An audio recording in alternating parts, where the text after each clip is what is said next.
விவசாயிகளை பொறுத்த வரைக்கும் எந்த ஒரு பொருளை நம்ம வயல்ல வந்து ஒரு மூலதனமா கொடுக்குறோமோ அது வந்து எந்த மாதிரியான வருமானத்தை நமக்கு பின்னாடி கொடுக்குங்கிறது தெரியாதனாலதான் எல்லாரும் வந்து இந்த பயிர் போடுங்க லட்சக்கணக்கில் சம்பாதிக்கலாம் அப்படின்னு சொல்லி எல்லாரையும் ஏமாத்திட்டு இருக்காங்க. ஆனா உண்மை என்னன்னா பொருளாதாரத்தோட அடிப்படையில வந்து உங்களோட வருமானம் அதிகமாகணும் அப்படின்னா அதை வந்து 3 தரமா வந்து பிரிப்பாங்க. அது என்னென்னலாம் அப்படின்னா, முதல் விஷயம் என்னன்னா, இப்ப இந்த தென்னை மரம் இருக்குன்னா இந்த தென்னை மரத்துக்கு நான் ஒரு பொருள் கொடுக்குறேன். எக்ஸாம்பிளுக்கு என்னன்னா, நான் வந்து இதுக்கு ஒரு உரம் கொடுக்குறேன் அப்படின்னா, இல்ல சாணி உரம் வைக்கிறேன்னு வைங்களேன். அந்த சாணி உரம் வைக்கிறதுனால இன்னொரு 3 மாசம் கழிச்சு வரக்கூடிய அந்த காய் வந்து சைஸ் பெருசாவோ குளம் அதிகமாவோ தள்ளுச்சுன்னா அதை வந்து என்ன சொல்லுவாங்க அப்படின்னா லா ஆஃப் இன்க்ரீசிங் ரிட்டர்ன்ஸ், பொருளாதாரத்துல உங்களுக்கு வந்து வரக்கூடிய வருமானம் அதிகமா இருக்கும் அப்படிங்கறத வந்து ஃபர்ஸ்ட் சொல்லுவாங்க.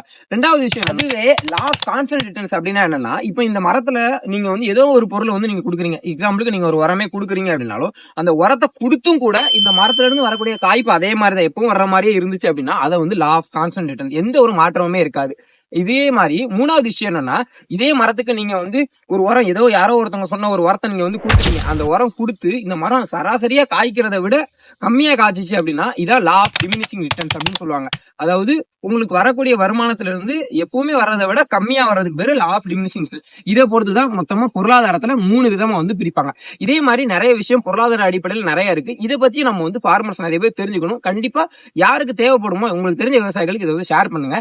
இதை பத்தின புரிதல் இருந்தது அப்படின்னா அதை வந்து எந்த மாதிரியான பொருளை வந்து நம்ம மூலதனமா கொடுக்கணுங்கிறத இதுல இருந்து வந்து நம்மளால தெரிஞ்சுக்க முடியும்.